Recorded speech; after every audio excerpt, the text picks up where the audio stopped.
DreAllDay.com. Dre Baldwin, DreAllDay.com. So, I picked the Cavs to win this series in 6 games. That is before the series started. Of course, I ain't changing my prediction, otherwise it wouldn't be a prediction. But what I'm going to do, since a couple people asked me, is I'm going to do a reaction to the previous game after each game, and then a preview of the upcoming game as time permits. I think I'm going to do it for every game in the series, but I might not based on time, scheduling, availability, etc., etc. But my intention is to do it after each game. So this is after game 1. Game 2 obviously is tonight, Sunday. I'm recording this Sunday morning. It's like 11:30 Eastern, 11 o'clock Eastern. So here's my reaction to game 1. Well, first of all, the Cavs came out hot. They came out ready to play. They came out, of course, focused. Kyrie was looking good. LeBron was looking good. Everybody was hitting on all cylinders. They built up a nice little lead, like 10, 20-point lead in the first quarter. But of course, we know every team's going to make a run, especially when they're playing at home. So the Warriors made their run, even the game up. Both teams went back and forth for a while. It comes down to the fourth quarter. And down in the end, Steph Curry had Kyrie beat on the move, went to the rim for a layup, and Kyrie made a great defensive play with the block. Kyrie actually made a couple great plays defensively in game 1 that I hadn't seen him make before. I haven't seen every game in his career, but I haven't seen him make those plays defensively before. He made 2 great ones. One, he had a block on Steph early in the game, and then he made that recovery after Steph clearly had him beat for a layup that what looked like could have been the game-winning points had Steph made that layup. But Kyrie came and blocked it.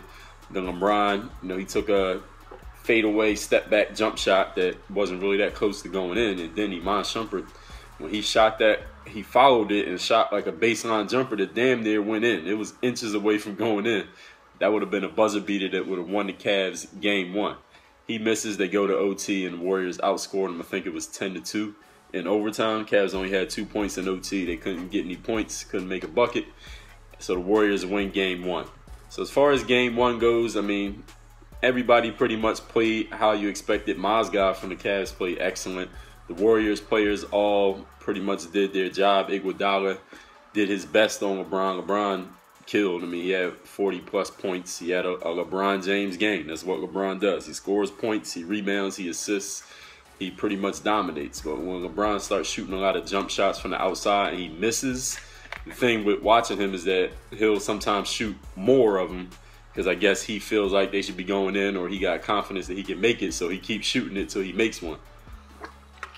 Which I get, because I might play like that sometimes. I might play somewhere, shoot a jump shot, miss, and I'm like, no, forget that. I know I can make that. So then I shoot it again, miss, and I'm like, no, I know I can make this. And I'm going to keep shooting it because I want to prove to myself and to anybody else out there, like, hey, I can make that shot.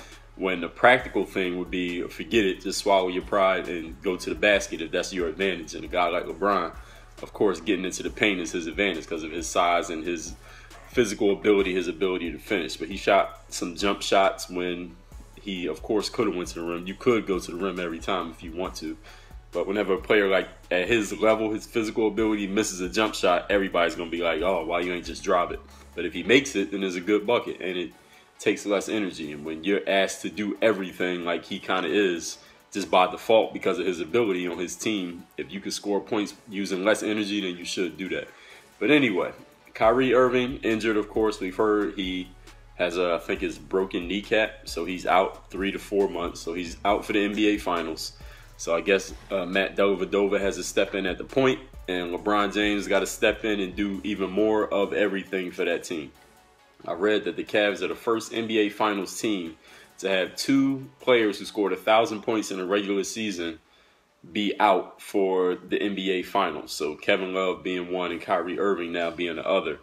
So now the Cavs are even more shorthanded, playing on the road against the team that has the best home record in the league, against the MVP of the league, a team that is, from what I've read from a lot of people that I like to read, are the deepest team in the NBA, which hard to argue with since they are, in the NBA Finals and had the best record in the regular season, so that makes sense. It is not looking good for the Cavs, but my outlook is this. LeBron is the best player in the series.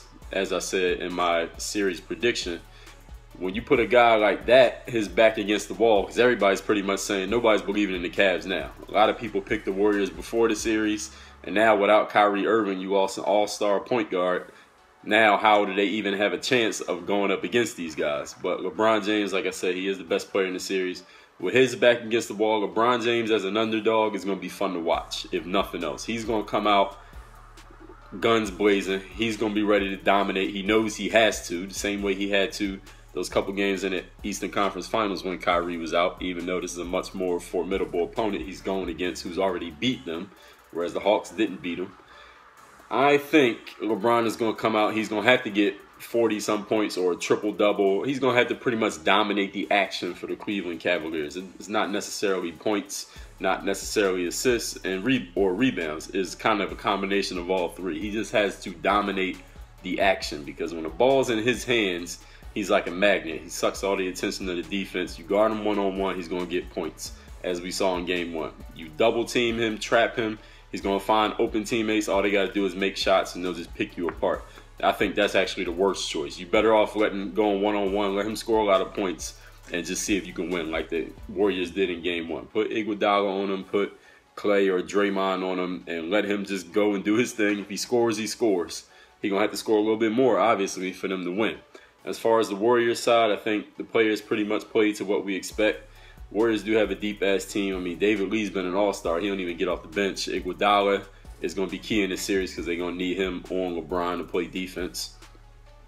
Draymond Green, same thing. Klay Thompson and Steph Curry, we know what they can do, hitting their outside shots and just scoring points in general.